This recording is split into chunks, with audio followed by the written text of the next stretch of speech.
I love that.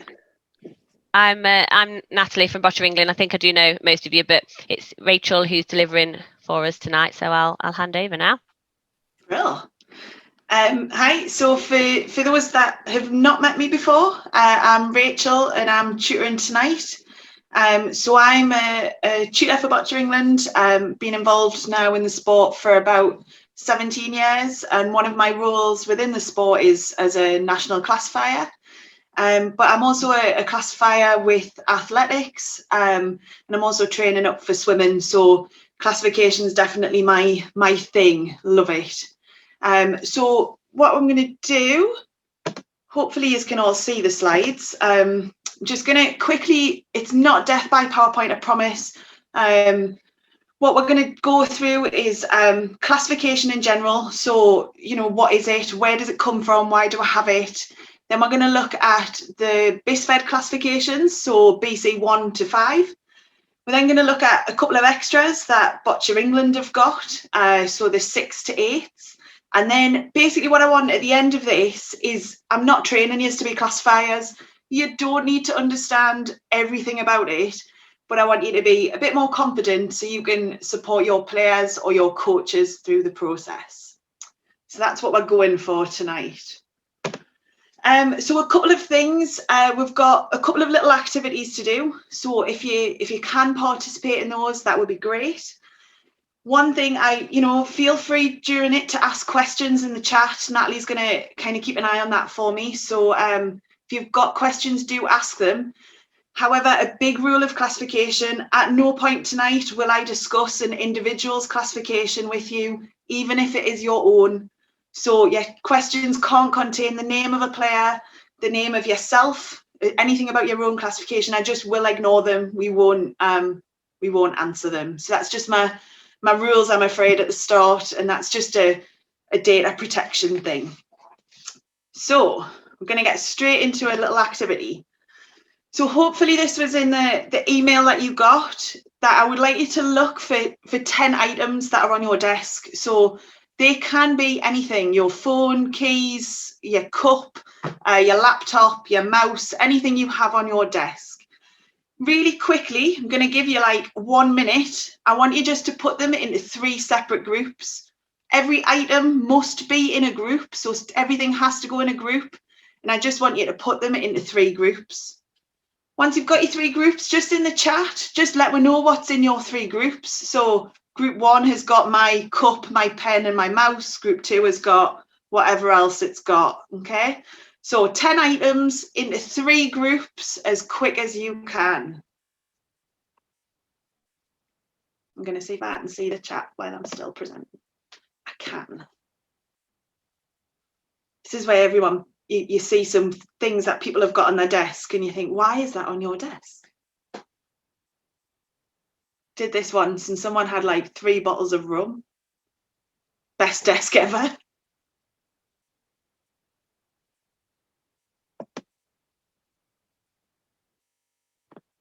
Well, we've got 1 group already, so we've got fish tank and fish food.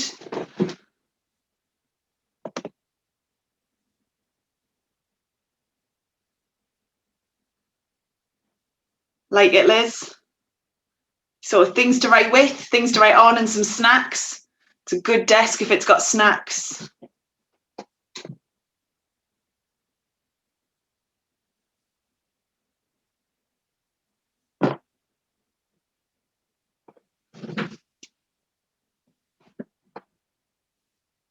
Lots of people with post-it notes.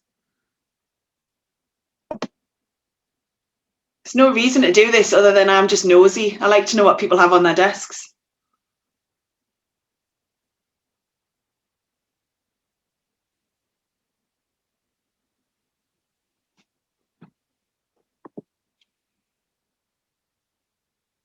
Like it. Oh, cake. My desk hasn't got anything as exciting.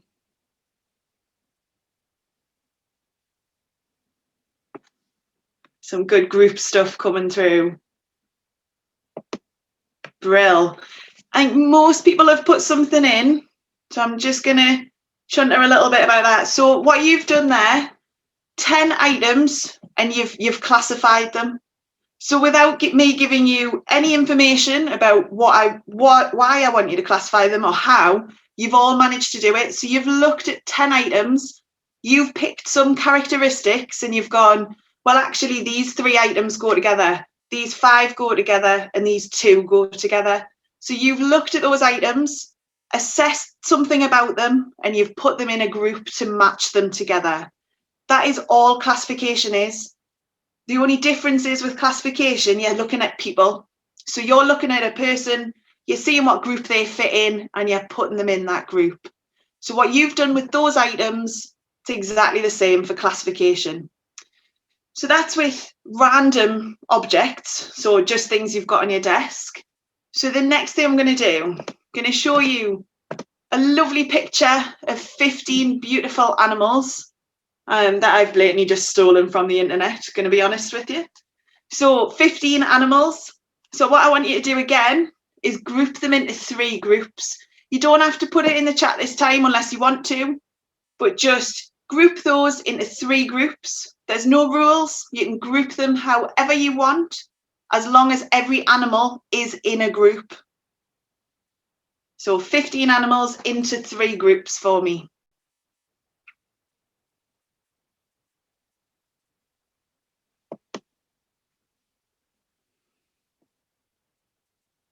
I like this on Zoom because I can see your concentrating faces.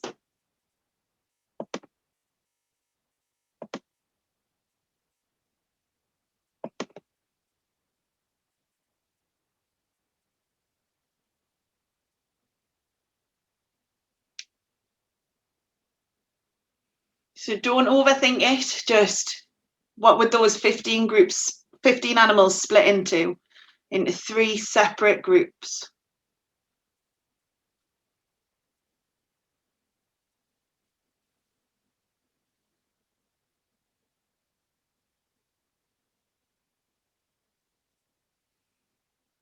Give me a little bit of a wave once you've got them in 3 groups. Brill.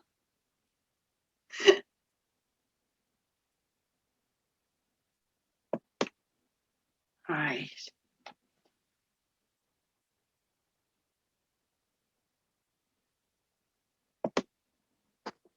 Brill. So again, what you've just done, you've classified those animals. So this time you are looking at physical characteristics, possibly. You're looking at something these animals are known for. You might be looking at the colour of the animals. You might be looking at a particular feature. So I'm just going to show you how I've classified them. So for myself, I look and go, actually, which of these animals are predators? Which ones are going to kill you, basically, because they're hungry? So that's my animals there that I've grouped. Group 1, they're the predators. They're the ones I want to know about first because they're likely to get me if they're around. The next way I went was pets. So my cat, dog and rabbit, they're the ones that people might have at home. And then lastly, I went for the ones that just eat vegetables. So those herbivores that eat their vegetables are in my 3rd group. Give me a bit of a wave if someone did something similar. Did anyone go for domestic animals? So like the pets, that cat, dog and rabbit. Got a couple of nods. And what we tend to find is people go either pets, wild, or eat meat, don't eat meat. Some characteristic about those animals. Everyone with me so far? Yeah. So again, by splitting them into groups, doesn't matter if you have split them into different groups to me.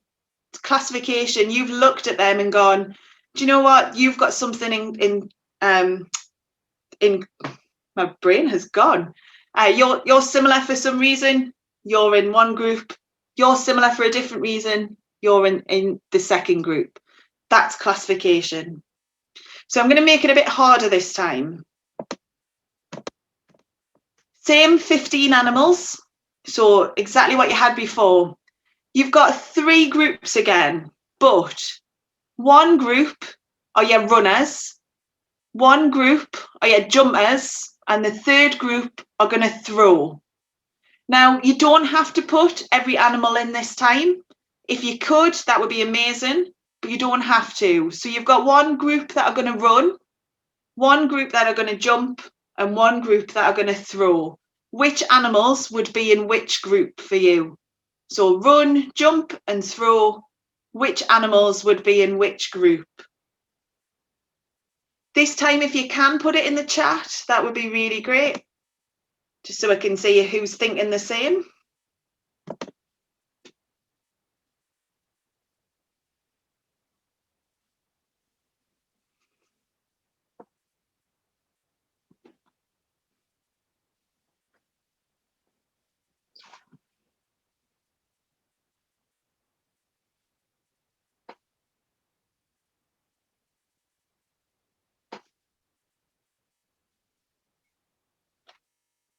Some good concentration going on. I'm liking it.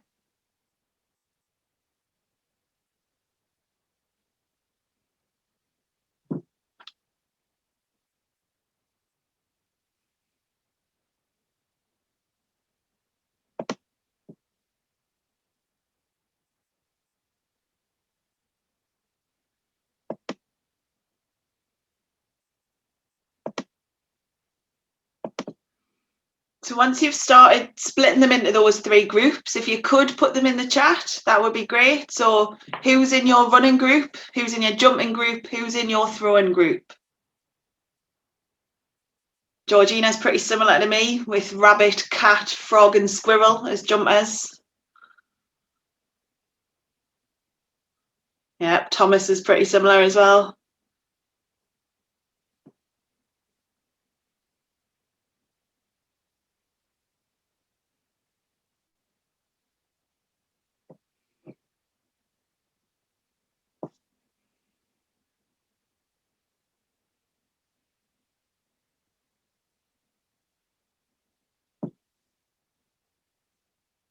Yeah, like that one, Sarah.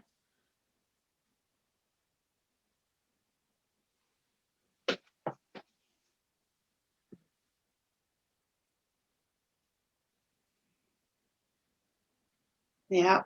There's quite a few coming through now. If you can see the chat, you can see what other people are thinking. Right. I can see another couple typing, so I'll let you just...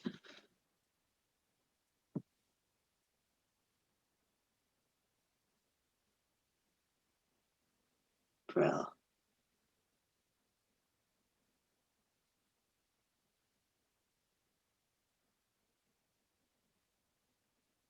think that's most people have popped something in.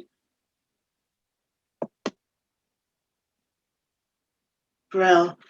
So the first thing I just want to point out, just while the last few are coming through on the chat, so you can all see the same 15 animals. So it's the same 15 pictures to all of you.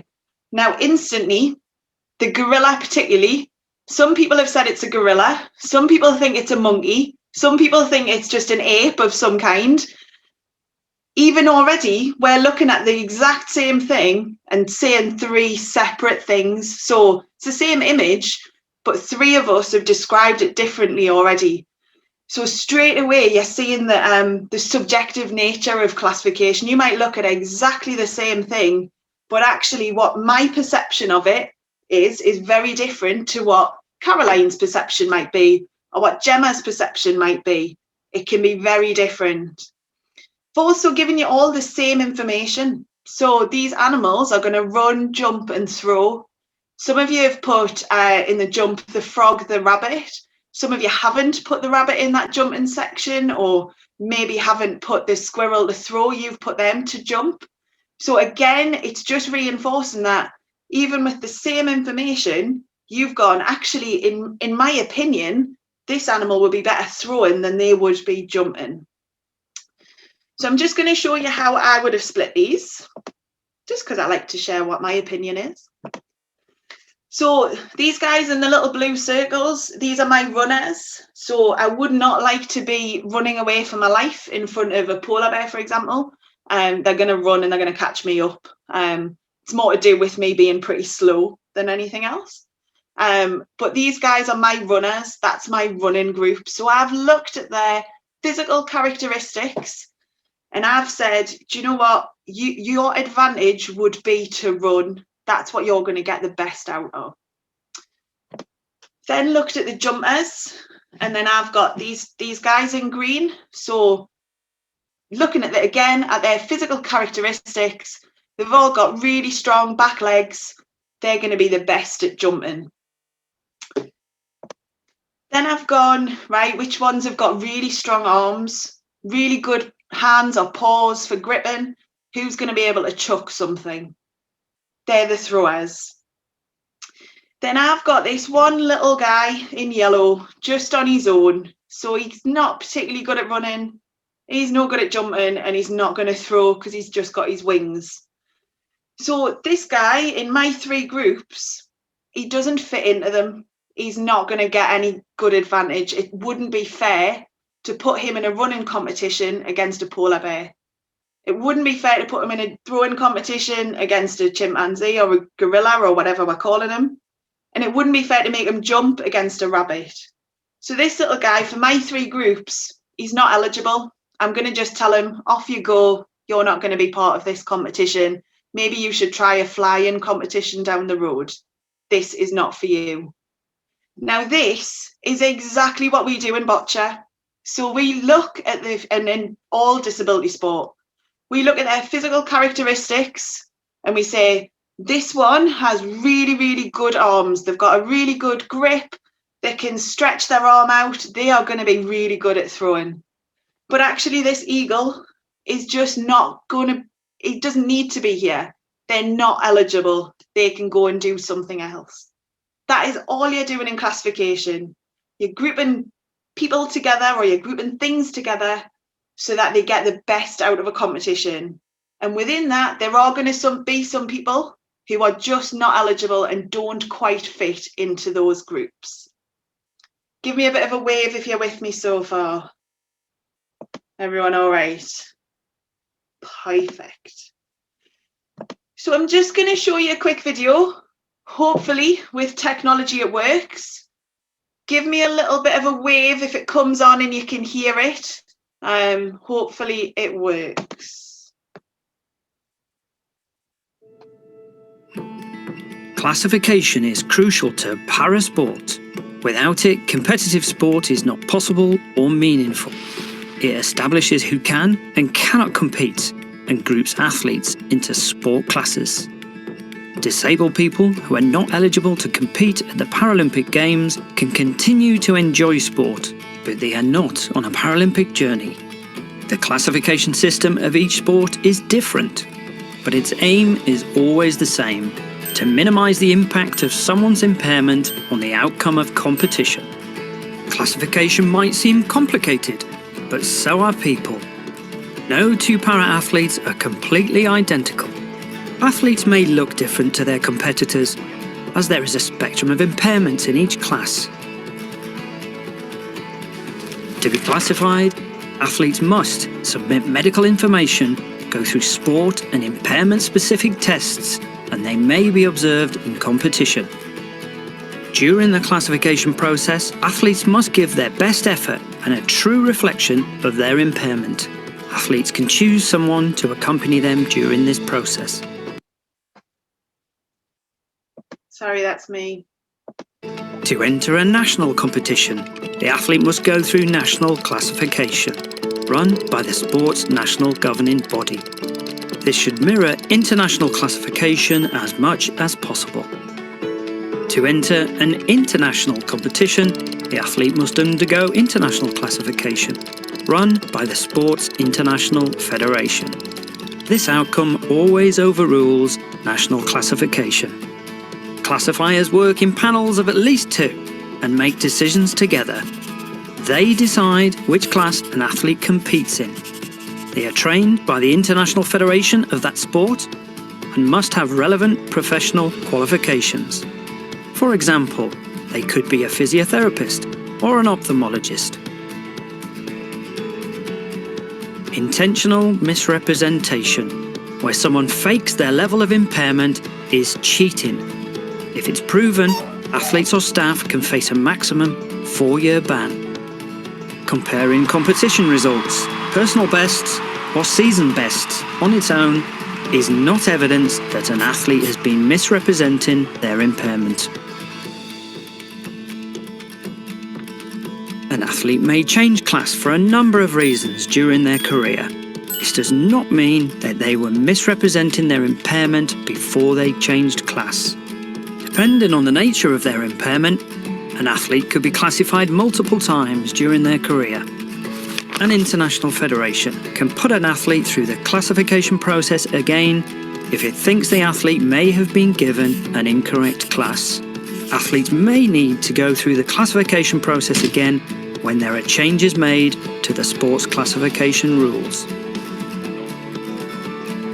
Classification isn't the key to success in parasport. Different factors that impact on performance include talent, training technique, and good coaching. Athletes have successfully won gold medals despite being considered amongst the most impaired in their class.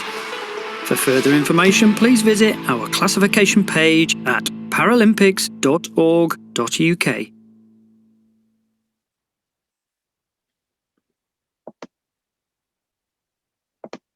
Try and move it on before I end up with another video.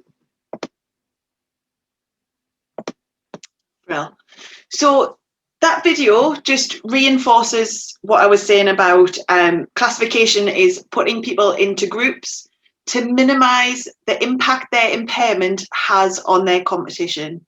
So the reason we do it is just to make competition fair. You don't want somebody to compete against who is a lot more able than you, who is always going to win. You want to lower that spectrum as much as you can, which is what the classification groups aim to do. Something that people forget is that classification is used in all sport. It is not unique to the Paralympics and to disability sport, really. So if you do football and you haven't got a disability, the likelihood is you will either play in a men's football team and competition or a female team and competition. So already you've been classified as male or female. In athletics, you would take part in under 12s, under 15s, under 18s, under 21s and adults. You've been classified on age. The unique thing about disability sport is we classify on somebody's physical characteristics. So on how their impairment impacts them physically. That's what we're looking to classify.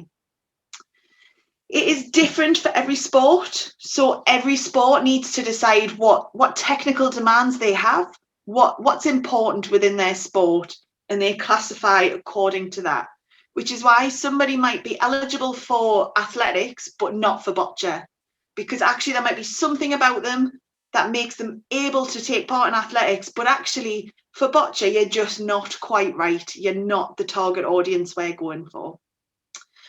Said before, the thing with the monkey or the gorilla or the chimpanzee or the ape, it is very subjective. So I did my training to be a boccia classifier with 3 other people from England. We've then classified together on several occasions, looked at the same athlete and decided 2 totally different things. So it's how you look at somebody and your perception of that person and the evidence you're seeing can really impact the outcome. And the whole point is you work together to discuss that, to talk about it. Why do you think they're a BC2? Why do I think they're a BC1? To make sure you get that decision right. But it is a very subjective thing. So just again, I'm going to just chat through where it comes from. So you might get really frustrated and think, oh, this BC1 classification just does my head in. I just cannot understand who's in it, who's not, why it's only people who've had some sort of brain injury. Why can I not go into the BC1s even though I've got SMA? I throw like them. I should be able to go in there. Why can't I? So it's good to know where it comes from, who makes these decisions, where is it happening? So for all Paralympic sport, so that's those sports that have a Paralympic pathway, so they are part of the Paralympic Games, there are 10 different types of disability you can have which can make you eligible for the Paralympic Games. So they're listed there. So a visual impairment or an intellectual impairment, you could have impaired muscle power, leg length difference, you could have short stature, you could have hypertonia, ataxia, athetosis. You'll notice there that hearing impairment isn't there. So if you're deaf, you're not eligible for the Paralympics. So already you've narrowed that list down to every disability there is in the world, and you've gone, actually, these 10 cover the most people. That's who we can accommodate. They can come to the Paralympics.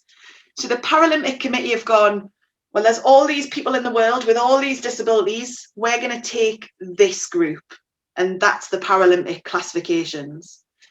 Then BISFED, who are our international organisation for boccia, they set our international rules for our sport.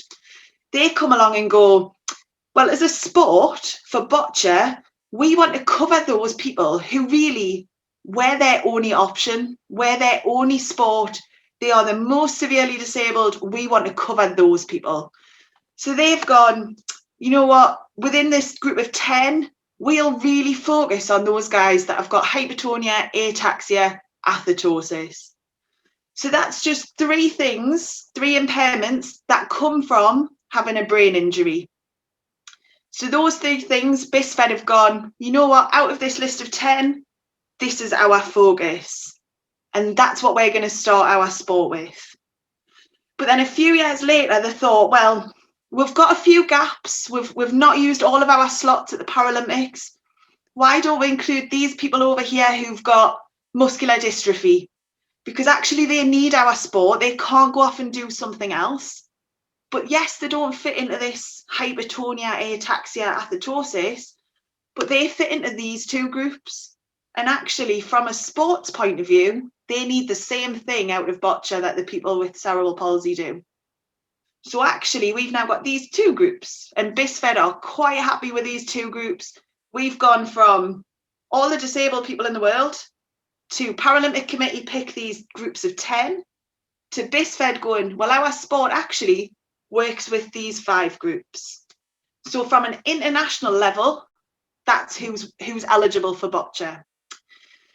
Then in a home county level, so either Disability Sport Wales, Scottish Disability Sport, Disability Sport Northern Ireland, or Boccia England, they come along and go, well, our focus is slightly different. We're not really bothered about medals. Yes, it's great to find the next David Smith and send them on their way to the Paralympics, but we just want loads of people playing the sport. So the home county might go, well, yes, these blue groups, we're going to put them into our talent pathway, and that's great. But actually, we're going to start looking at people with these disabilities as well. If they want to play boccia, that's fine. They can play at a national level. Then they're going to look at these other groups and think, well, actually, I can send people with an intellectual impairment to Special Olympics and I can signpost them there, or I can have a little competition within England. I know in Scotland, Scotland have competitions for intellectual impairment as well. Also for visual impairment, they're going to go, well, actually, we could provide some grassroots stuff and we could do some development work and work with British Blind Sport and hopefully get some opportunities later on. So you've seen already, as a sport and as organisations, they're already classifying and they're narrowing those groups. What we're going to focus on first is when we talk about BISFED classifications, which are these blue groups. So they're the guys that can go to a Paralympics and they've got a pathway straight through to that international elite level. They're in those blue groups. They've got to have one of those conditions to get on that pathway. The other ones, they might go to your home county. I know particularly in England, there is a competition pathway for those guys. Everyone give me a little wave if you're with me so far. Everyone's all right. Brill. So how it works. So it was mentioned in the video. First thing we need to check when we're classifying someone is that they're eligible. The worst thing you want to do is classify someone, get to the very end and go, whoops, forgot to ask you which condition you actually had and you're no longer eligible. So, for example, not sure if you've heard the disability, there's a disability called Ehlers-Danlos syndrome. That's not actually eligible for Paralympic sport, but the symptoms, how it appears, can look very similar to muscular dystrophy or to cerebral palsy. So unless you've asked that person straight away, what caused your disability? Where did it start? You can't go any further. So at an international level and a national level, that is done through medical records. So we're looking at a note from your doctor which says, person X has cerebral palsy, which they acquired at birth, or person X had a stroke, has given them a brain injury, they acquired it when they were 32. We're looking for some sort of evidence. Once we've got that, yep, tick, you are eligible for the sport. We're going to do a physical assessment. So depending on the disability, that changes how this physical assessment is done. If it is hypertonia, ataxia, athetosis, so impairments that are caused through brain damage, we're looking at things like how much spasticity someone's got, how much uncontrolled movement someone has, and how just uncoordinated they are. That's what we're looking for. But if it's about muscle weakness and muscular dystrophy, it might be that we're looking at literally how strong are you? Can you lift a bocce ball above your head? Can you lift me above your head? How strong are you? Can you not raise your arms at all? Are you going to struggle to do that? Once we've assessed their level of impairment, we're then going to look at them within bocce. So you might be the most uncoordinated person. You might really struggle to control your limbs, but I might put a bocce ball in your hand and that actually might focus you. And as a bocce player, you can really throw that ball in a coordinated way, because once you've controlled that, you can then throw forwards. You might not be able to feed yourself because you might not be able to pull this arm inwards, but put a bocce ball in your hand and you can throw that way. So I'm going to look at you technically for bocce. At that point, you'd be given a provisional classification. You have the physical bench tests, and that makes me think you're a BC2. We've looked at you technically. I still think you're a BC2. So now I want you to go and take part in a competition, and I'm going to watch you in that competition. The reason we do that is you'll all know if anybody has competed in anything or presented a Zoom workshop, as soon as it's live and you're ready to go, adrenaline kicks in and actually your movement gets a bit more, you get a bit jumpy. Actually, you're a bit nervous, so you get tired quicker. You're more likely to just zone out, to fall asleep. You've got all this extra stuff going on that actually we might need to think about that, because if we're classifying you to compete in a competition, we need to know how your impairment impacts you in a competition. So we're going to look at that, and then after that competition, we might go, yeah, definitely you're a BC2, or we might say, you did something today during that competition that doesn't quite fit. We're going to look at you again and we're going to see if we've got this right. So that's the process we go through. Everyone okay so far? Give me a little bit of a nod. Brill. I'm just going to stop this for a second so I can see you. Hello.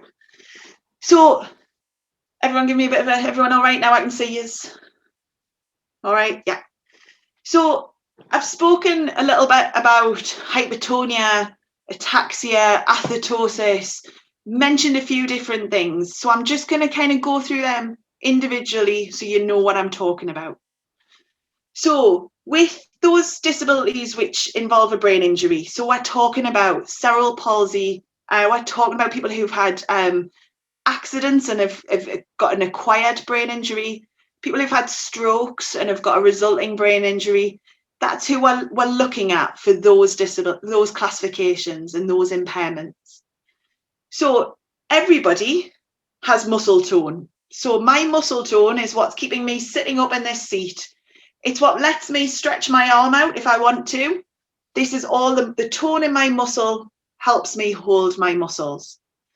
If I had problems with the tone, it might make me really, really floppy.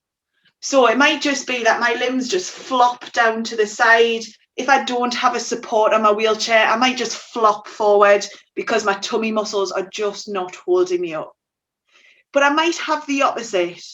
So I might be really, really stiff. So my arms might turn in on itself. I might be really, really stiff. And the reason that's happening is because the tone in these muscles is so strong, it's pulling my hand back on itself. So the tone in my bicep might be so strong, it's pulling my arm up all the time. That's spasticity, so it's pulling me in, okay? So I might either be really floppy, but I might also be really, really tight. Something else I might just be really uncontrolled and uncoordinated. So I might want to lift my right arm up, but for me to do this, I might have to turn my head to the left and do this. I might lift my right arm up and my left leg might come up. And actually it's just associated movements so that for me to throw a bocce ball, I'm going to get all of this. I'm going to turn around in my chair, my leg's going to come up, my other arm's going to come up. And I'm just a little bit uncoordinated. Might also get constant movement. So I might not be able to sit still in my chair. Might get this quite a lot. My head might be going, which is obviously going to make me more tired. But it also means that if I'm trying to line up my shot with a bocce ramp, for example, sitting and looking down a ramp and you're looking at that jack ball and you're okay. But actually, if I've got lots of uncontrolled movement, I'm looking down the ramp like this.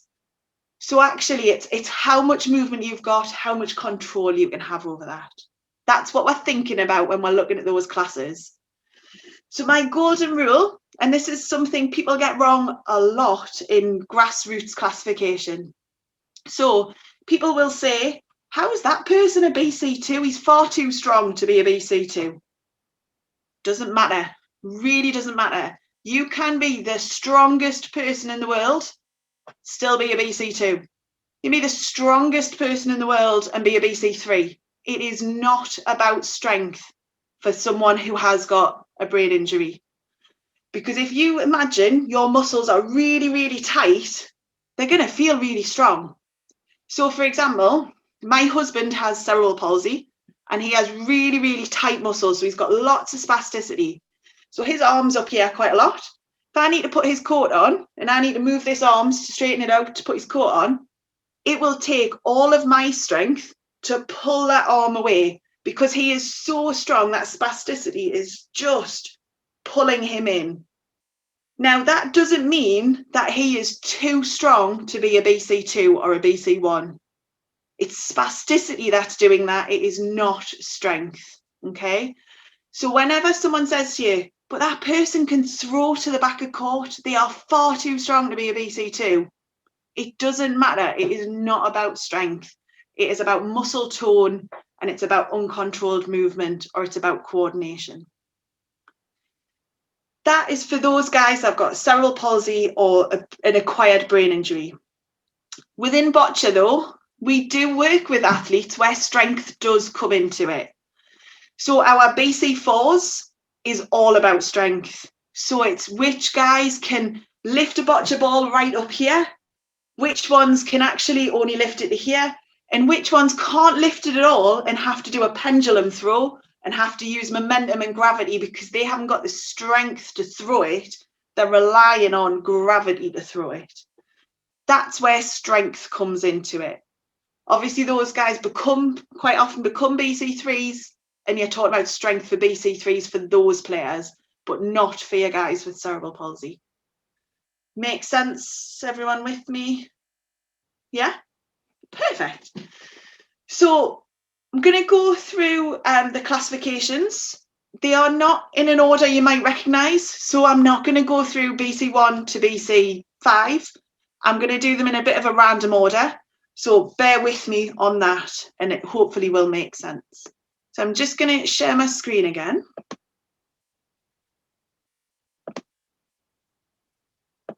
Hopefully you can see that. Is that popped back up?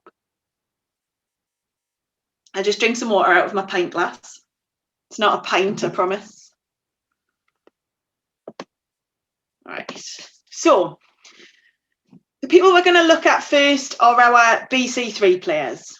So they are often the easiest to classify because if someone cannot throw a ball, they can't throw a ball. And you can labour over a classification as much as you like, but if that person can't throw the ball, they're a BC3, they need a ramp. So to be a BC3, you cannot propel a ball consistently onto court. So you're looking at someone from a grassroots level.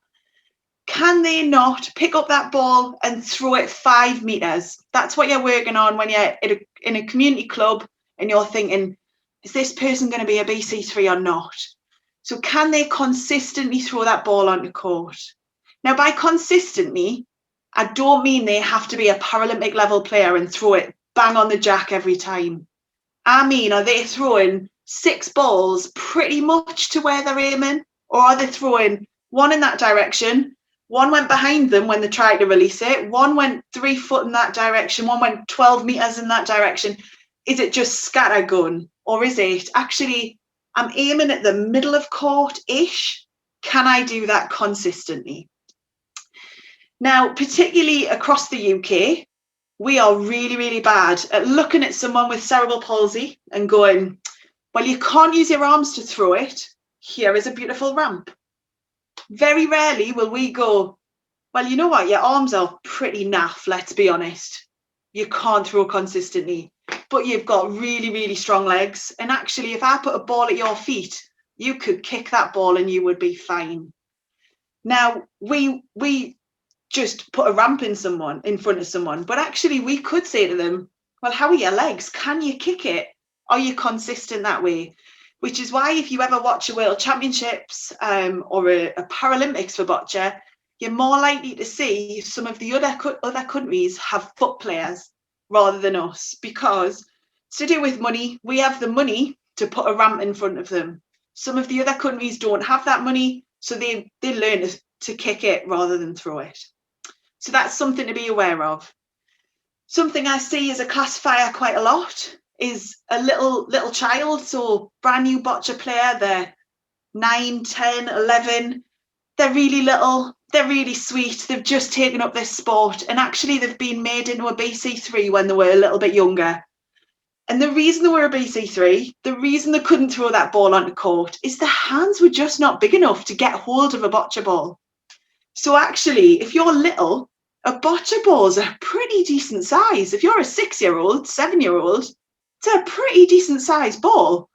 So actually throw cerebral palsy in the mix where your hand is maybe not open as much. It is really hard to get hold of that ball and throw it. So again, what we tend to do is go, all right, you can't throw a ball. Here's a ramp. Instead of working with that child to go, well, actually, when you're a bit bigger, you might be able to throw it. We might need to work on this. We might need to get you a smaller ball for now. And we might need to encourage you to throw. So that's something that does happen often, that at a community level, people are made into BC3s really, really young, when actually it's just that they're little and they just need a bit of time to grow. Their impairment will affect all 4 limbs. It is very unlikely that a BC3 is going to get to the end of the game and go, right, cheers, lads, I'm off, and just stand up and walk. They're more than likely going to be an electric wheelchair user, and they're not going to be able to walk unaided. So they might be able to walk with someone stood behind them. They might be able to be in a manual chair and, you know, they're not going to be pushing it. They're not going to have that coordination of 2 arms. So that's from a cerebral palsy point of view. But from a strength point of view, they're not going to have the strength in their legs to stand up. They're not going to be propelling a wheelchair. They are going to be an electric wheelchair user. So they're your BC3s. So they're the easiest guys to classify, really. Can you throw a ball consistently onto court? The next group are your BC4s that I'm going to talk about. So BC3s could it have someone who's got cerebral palsy, but it could also have someone with a strength impairment. So it could have someone with muscular dystrophy, spinal muscular atrophy, something like that, something that affects their muscles and their strength. BC4s is all about strength. It is the only classification we have which is just about strength. So it affects all 4 limbs. They might be able to push a manual wheelchair, but you know what, you're talking from that throwing box kind of to the centre of the court and back. but they're probably going to ask you to help push them. They might do that and then they might be knackered. It is going to take a lot of effort to get from a playing box to the end of the court and back. They're not going to be great pushers of their wheelchair. They're going to lack strength in their full arm, including their grip. So this muscle to lift their fingers up, that's going to be affected. Lifting their arms up is going to be affected. So it's all about that strength in their arms and in their legs. Likelihood is they're going to fatigue easily. So if you say to them, right, welcome to the Heathcote Cup, you're starting at 9 o'clock, your final's at 5 o'clock at night, they're going to be knackered, absolutely knackered. They're going to fatigue easily. So what you tend to find in this group, so you've got your people with muscular dystrophy. So their muscles have weakened, so they haven't got the strength in their arms. You might have somebody who doesn't have the full use of their limbs. You might have someone with arthrogryposis, which impacts which part of their limbs they've got and where the strength is. And these guys, again, it's in all four limbs. It's all about strength, and they're going to fatigue easily. Everyone with me so far? Everyone all right? Brilliant. I have another little drink out of my pint glass. The next one I'm going to talk about is BC5s. So BC5s is within BISFED's rules. So it is within the international rules for bocce. It does exist. They are not part of the Paralympic Games yet, purely because each sport has a number of slots at the Paralympic Games. When you imagine how many sports there are, how many events within each sport, and we don't want the Paralympics to last 6 weeks, they only get a certain number of slots. BC5 is not one of the slots that BISFED have taken yet, which means there's not competition for them at World Championships, because actually we haven't got the slots at World Championships. We haven't got the slots at Europeans yet, but actually at an open, at an international level, we might do it if we've got the time in the schedule. We might not. So it's there. It helps us classify, but currently it is not a classification that has got a medal pathway. It is recognised within the sport, but it is not you're not going to the Paralympics as a BC5. Within England, there is a national competition, and they're part of the BE Cup, so they're part of our Premier League, I suppose you would call it. I know within Scotland they are not. They've got community level competition, but they're not part of the national structure. And I'm going to be honest, I'm not sure about Wales and Ireland. I don't think they're in the nationals. They're in like community level bocce. So these guys they can either have something that affects their strength, so muscular dystrophy or spinal muscular atrophy, something that affects strength, but they might also have something that has been from a brain injury. So they might have cerebral palsy. So you've got kind of both groups coming together in this classification. They are less impaired than a BC 1, 2, 3, and 4. The impact of their impairment, this is the key bit, must be seen significantly in their throwing arm. So you could have cerebral palsy and be what's called tetraplegic, not tetraplegic at all, triplegic. So the cerebral palsy affects 3 of your limbs, so 1 arm, 2 legs. And it's really severe. So actually you can't straighten your left arm at all. You cannot weight bear on your legs at all. But actually this right arm is pretty decent. You can throw. You're not a BC5 because actually you're right-handed. So this is what you're using to play our sport, and it doesn't impact you. So we're not saying that you're not disabled, that you don't have an impairment that impacts you. What we're saying is actually from a bocce point of view, you've got a cracking throwing arm. You can be a BC6, so you can throw. They are likely to be a manual wheelchair user. They might be able to walk. Again, you're talking about short distances. They are going to be impaired in all 4 limbs.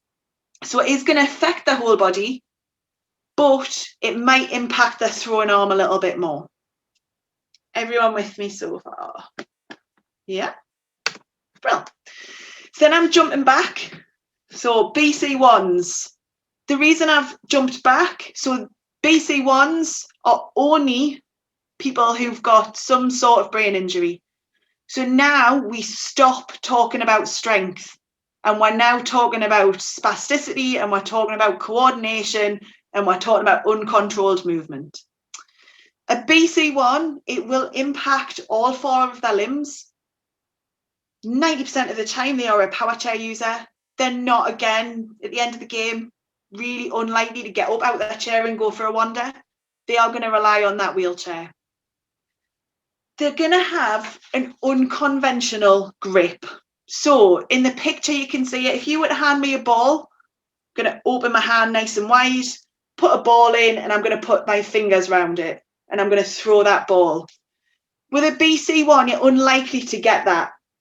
You're going to get them using 2 fingers. They might use their knuckles. They might balance the ball on the edges of their fingers. They might use this. They might get a little bit, but they're not going to get that lovely, my hand is going around this ball. They're unlikely to put a ball between their hands and roll it and make it nice and round. They might throw the ball, but it might take them a lot longer to kind of release that ball. So once they've got that grip, they might then struggle to go, okay, you can relax now, hand. You can let go of it. So they might go, right, I've got this ball and I'm keeping it. I'm not going to let go. So they're going to struggle to do this really, really easily. Okay. They might also not just pick up a ball and just throw it. They're not going to kind of get into this lovely shape and just go like this. They might get a lot of this coming round and I'm going to throw it this way, or I'm going to do this for a long time before I can wind up this throw and let it go. So it's very uncoordinated. It's really hard to release. So you might have all of that. You might just have a bit of that. So you might have really, really tight muscles. Anyone who's seen David Smith throw, really, really tight muscles, lots of spasticity. So he can't grip hold of a ball. He rests it in his hand here and he has to flick it. He can't throw the ball. So that's what you're looking at with a BC1. BC2s, again, all 4 limbs are affected. There could be a manual wheelchair user, but the likelihood is if they're in a manual wheelchair and they've got 2 bags on the back and they're going up a hill, they are not going to be pushing that wheelchair nice and smoothly. They're going to be a bit uncoordinated. The likelihood is they might be able to push one side more than they can the other. It's going to be a bit, they're not going to get that lovely 2-handed push of a wheelchair. They might have a better grip of that ball than a BC1, but it's still not going to look like me. It's still not going to look like this. It's still going to be a bit grabby of that ball and they're going to struggle to let go of it. And the throw, again, the throw might look a little bit prettier than a BC1's throw. It might not look like this. They might not get a lot of movement. They might not really struggle, but they're still going to see some impact from their balance and stability. So you're not going to see someone sit perfectly still, throw the ball, and I'm done. You might see this, and they might fall once they've released it.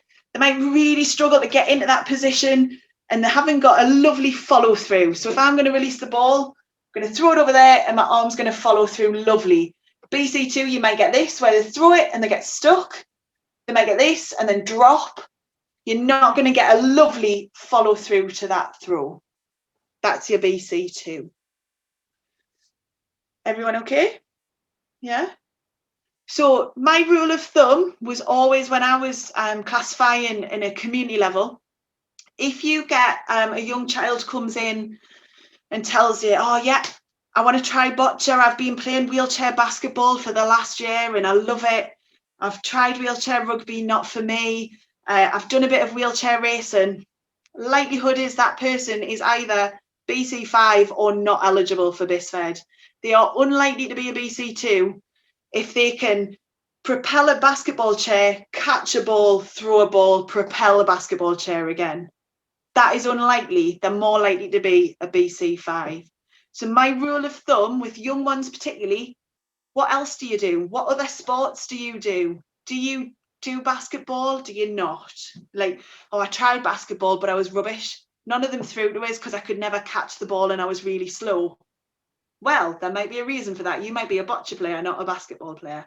And actually at that point, I'm starting to think, okay, there might be a reason. You might be a BC2. So those 5 classes, so you've got 1, 2, 3, 4, and 5. They're recognised within BISFED. So if you were to go for a BISFED classification, a national classification, or an international classification, if you do not fit in one of those groups, you would be deemed what's called not eligible. And that's the sport of bocce, so BISFED saying, well, yeah, we cannot deny you have got a disability, you've got an impairment, but it is not the right one for bocce. You can go off and you can do athletics, swimming, any other sport, but you are not for bocce, so you are not eligible. So then we get into the classifications where the home countries go, well, we'll recognise these, but we might not have a pathway for them. So, for example, BC6, which I'm about to show you, there's only a pathway for BC6 in England at the minute. So Ireland understand it, they know it's there, but they don't have a pathway at the minute. Scotland know that this classification exists, but they don't currently use it. So a BC6, so for Bocce England, the way this works is if you have any disability that affects your muscles or your bones and it impacts your daily life, you're a BC6. The reason this classification exists is because actually as a governing body, we just want more people playing the sport. So actually, if you want to play and you've got a disability, come on in, have this competition. So BC6 is anyone and everyone, providing you've got a lifelong disability that impacts your muscles and your bones, in you come. So it doesn't include people we've had over the last couple of years, people who've had transplants, people who've had, trying to think what else, mental health conditions, hearing impairments. It doesn't include them, something to do with muscles and bones that impact you every day. BC7, so these guys cannot distinguish between, well, have got very little distinguishing between light and dark. They would struggle to see a bocce ball on the court. So they would play VI bocce most of the time, wearing eye shades and using a VI grid to play. I'm not going to go into them much because I think there might be another webinar coming soon for VI bocce, so keep your eyes out for that one. BC8 players are those guys with intellectual impairments, so with learning disabilities. So it doesn't include everybody. So it doesn't include people with autism, automatically, dyslexia, ADHD. You've got to have an IQ of 75 or under to be classed as a BC8, but they're players with learning disabilities. So I'm just going to stop the share for a second. Has anyone got any questions that they want to just shout out? I know it's a lot of information really quickly. If you want to shout them out, put them in the chat just before I go on to the next bit. Everyone all right? 8 o'clock on a Wednesday night, everyone ready just to go to sleep? Everyone all right? Brill. Well, I'll put my share back on then. I don't like when I'm sharing my screen because I can't see everyone. I'm literally looking at me and Natalie. We're not very exciting. We're all still here, Rach, honest. That's all right. I'm just checking. Right, so that is pretty much the information I'm going to give you on classification. Like I say, you do not need to be a classifier. You do not need to understand which level of spasticity is going to make your player a BC2. You don't need to know which grade of muscle strength is going to make them a BC3 compared to a BC4. You do not need to know that. What you need to know is actually, can my player play wheelchair basketball? If they can, they're more than likely a BC5. Can my player really not release this bocce ball? They're going to be a BC1. Can my player not throw the ball? They're going to be a BC3. So you don't need to worry about grades of muscle strength and spasticity. That's a classifier's job. There is going to be some more training where it does go into the next level. And yes, by all means, go and listen to it, try and take some of that information, but do not worry about it. At our level of coaching and at our involvement in the sport, we just want to make sure people are relatively in the right group so that when they're classified, it doesn't come as a massive shock to them if they get moved. So my top tips for you for going forward: keep up to date with changes and gather as much information as you can as possible. So that being said, you don't panic about it. Don't think I need to download the BISFED guide and understand exactly what a BC1 is compared to a BC2. You might just want to go on the Boccia England website or the Scottish Disability Sport website and go, well, they've got a guide to classification, which is going to show me a picture of a BC1 and a picture of a BC2. So choose what your level is and just gather as much information as you can. Now, you should be aware that every 4 years, the rules of the sport change, and that includes the classification rules. So, for example, if you were classified in the early 2000s as a BC2, you might be thinking, yep, happy days, I'm a BC2, being classified, it's been confirmed, I'm done. But actually, the last set of rules, 2018, I think it was, went, you know what, we're going to change these guides a little bit. So some people who used to be BC2s now fall into the BC5 category. So actually, you've got to be aware that every 4 years, those rules might change. So you might used to have been a BC2, now I'm a BC5. It doesn't mean that your disability has changed at all, but it does mean that those guidelines that scale has changed. If you are helping a player to do self-classification, so they're wanting to enter a competition and you're helping them, take time to make the right decision. So look at the pictures on the website and go, yep, this says you should have it in all 4 limbs. It says you should maybe be in a power wheelchair. This is right. This is what you are. This best describes you. My advice, if you're not sure, if you think, oh, my little new player, so little Bob over here, he's not sure, is he a BC1 or a BC2? My advice would always be to err on the side of caution and go BC2, because it is easier, particularly for younger players, for them to go in and go, well, you know what, we're going to move you this way, rather than to go from a BC1 to a BC2. The reason I say that is because when they go to their first competition as a BC1, if they're not actually a BC1, they might play in that competition, gold medal. Oh, actually, the head coaches from the England squad are really interested in me, and this is really great. This is my sport. I've looked for it for years. I'm going to be amazing. They're classified, they're told they're a BC2, and the next competition is really, really tough. And actually, this is my level of competition. This is what it should always have been. But they're gonna have a skewed perception. They're gonna think it's dead easy and they're gonna be really good. Hold on, now I'm not. And that can be really hard for a young player particularly to get used to. So err on the side of caution, start them where you most think they should be. If you're not involved in your own players, if you actually just come and watch the sport or you're officiating the sport, at no point, even now, after 10 years of experience as a classifier, I cannot stand on a boccia court and go, that player's in the wrong class.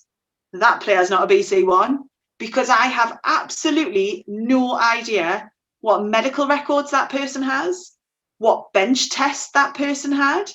Adrenaline might just be making them have a really, really good game. They might have trained really hard to get the best advantage out of their ability. So I cannot tell by somebody's performance on court alone whether they are in the right classification or not.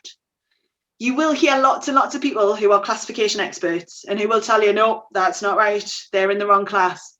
They don't know. They're guessing. And fine, have a guess. But you're not going to be right. You cannot know without doing bench tests. Said this a lot, but spasticity is not about strength. So someone cannot be too strong to be a BC1 or a BC2. The other thing is, and we get this a lot in England. So boccia, the sport, at a Paralympic level, and within our home countries, within the countries, the UK, it is for those with complex and severe disabilities. So if you are told, actually, you're not a BC5, you are not eligible, at no point is somebody saying to you, you do not have a real disability. This does affect your daily life. This will make it hard for you to take part in other sports. But actually, we've got a limited amount of resources, and we really need to go for those guys that cannot do any other sport. So you've got to remember that's who we're looking for. We're looking for that end of the scale. Everyone all right? I'm going to just stop this share, and then I noticed a couple of little questions. So I'm going to just go back. Have you got them okay, Rach? I think so. It's Thomas the first one. Yeah. Going to be honest, Thomas. So Thomas has asked how you would class a person with a neuromuscular disorder. It depends on what they've got, what impacts it's got, what their medical records say.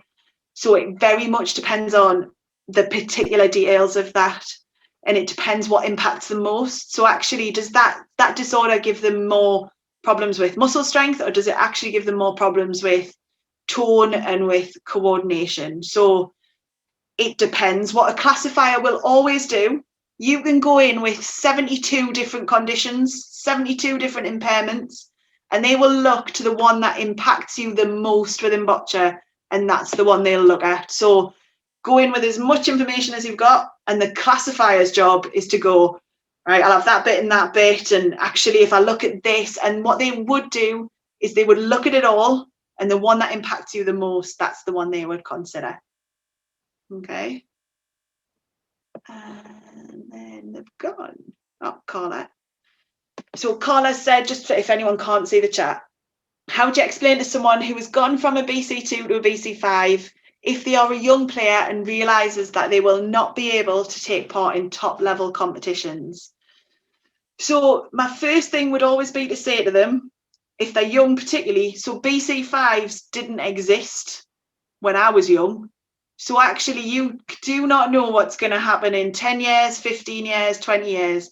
So just because they haven't got a competition now doesn't mean they won't have a competition in the future. So there is always that chance.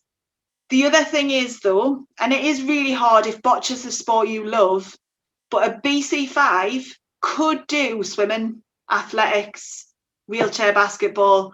There are other sports. So if actually their goal in life is to be a Paralympian, there are other options, which doesn't suit everyone. Some people, boccia is their sport and that's what they want. Something that it's not necessarily a classification issue, but lots and lots of disabled people find their sport and Paralympics is it. But when you think of the number of disabled people in the country, there is only a tiny amount ever get to the Paralympics anyway. So actually, it's something that from an education point of view, it's like, well, actually, if you're young, that's way in the future. We're not thinking about that. We're thinking about the Heathcote Cup. This is what we're focusing on. We're not thinking about the Paralympics. But yeah, it is really hard. I do appreciate that. And I think it's about telling them it's not their fault. The rules might have changed, which is what has happened with a lot of people at the minute have gone from 2 to 5, 5 to 6. And some people have gone from 2 to 6 as well. So they've dropped right down. But it's not your fault. The rules have changed. And actually, this is your sport to enjoy. We might need to look at something else if you want to achieve and be a Paralympian.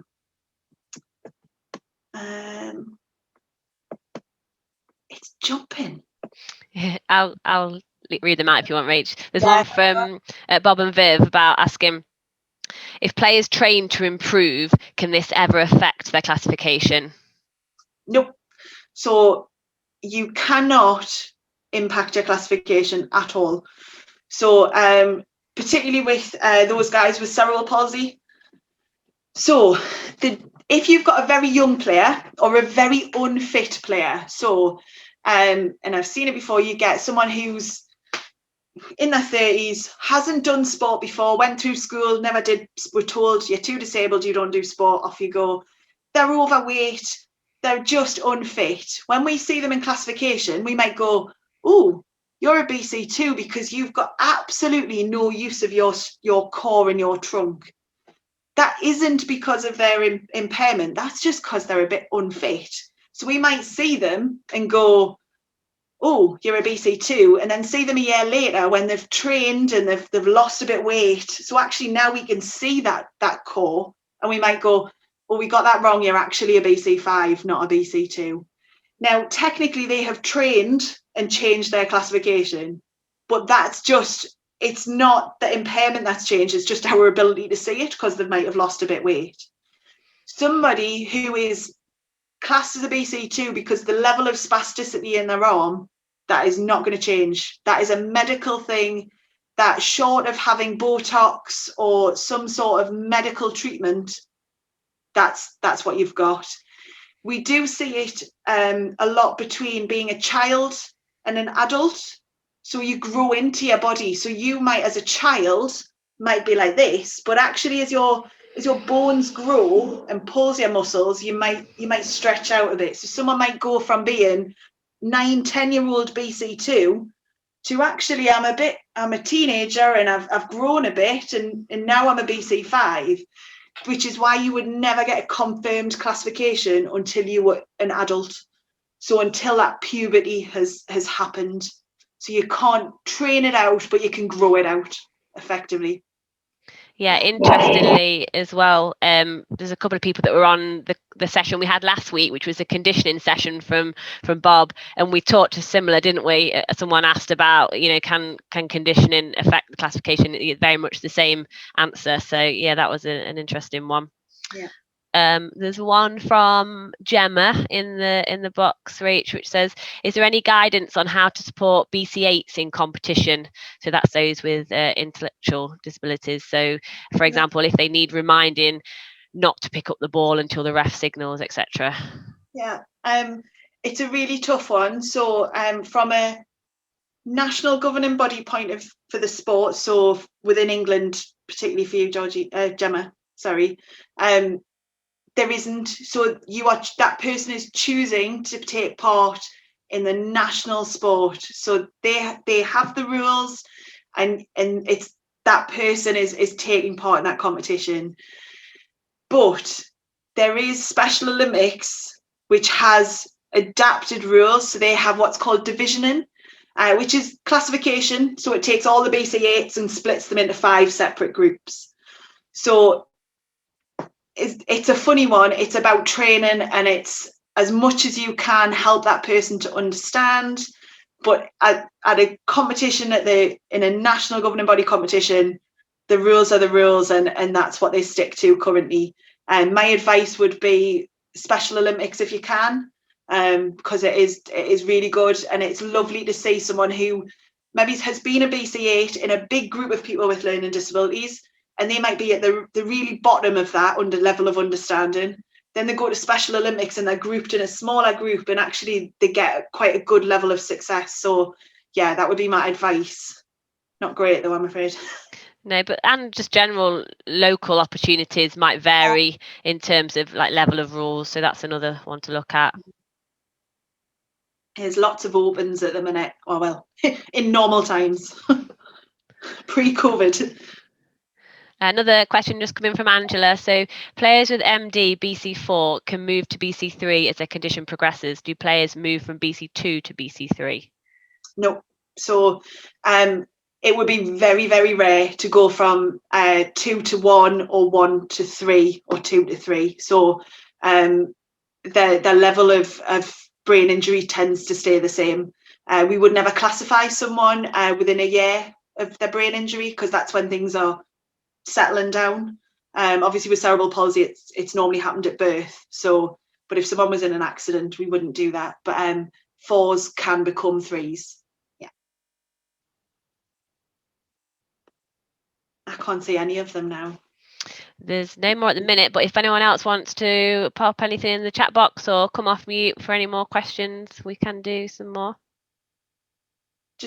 Sorry, I was just going to say about the BC4 moving to BC3, something that is one of my bugbears that sometimes we forget. So a player who's a BC5, even especially if they're young and they're really talented, we might go, oh, they've got a little bit weaker. They're now a BC4. They could actually be in the England squad, or they could now be in the Paralympics, and they're really talented. And this is great news. What sometimes I think we forget is that this is a person with a degenerative disability. And actually, while we're all there as coaches going, I've got a new BC4 player and there's only 5 in the country and this is great news. This is little 12-year-olds who actually you're going, yes, your disability's progressing quicker. This is great news. Not necessarily for them. So it's switching your brain to actually, yes, they have weakened. Yes, they're now a BC4 and they're going to be really talented and they're going to get lots of success, but not the best news for that person. And it's how you handle that and age specific, and whether actually they just don't want to know, they want to stay a BC5 because that's better for them mental health wise. So yeah, sorry, that just reminded me. Meant to say that earlier. Everyone all right? Anyone got any more? Whew, good one. 9 minutes early as well. That's quite good. I'll stay on the call. That's pretty much all I've got. You will get the slides I've used. I'll send to Natalie and she'll be able to send out to you. It does have the link to the BISFED rules. So if you're a geek like me and want to read it, please do. It also has the link to the Boccia England guide to classification, and I'll add on the Scottish and the Irish one. I don't think there is a Welsh one though, I'm afraid, Angela. I think the English one's probably a best start. So I'll add them on. But yeah, just give me a shout if you've got any more questions. I'll stay on, so if you don't want to ask it in front of everyone else, please feel free. However, I'm still not going to answer individual ones. But yeah, thanks very much for your time tonight, guys. Thank you. Just before everybody shoots off, anybody who has got their camera on, if you wouldn't mind me taking a very, very quick photo. So I'll just do a 1, 2, 3, smile. Thank you. Got it. Yeah, so thank you very much to Rachel. I hope you all find that useful. I'll do a follow-up email, like Rach said, to share some bits with you. And just keep an eye out, because we're always trying to develop the information that we share around classification. So there might be new kind of infographics coming quite soon to help how we train and communicate with players and coaches on this topic, because it is a complicated one and a sensitive one, but I think the more people that know more about it within the boccia community, the better, really. So yeah, thanks again everyone, and thank you for all your questions.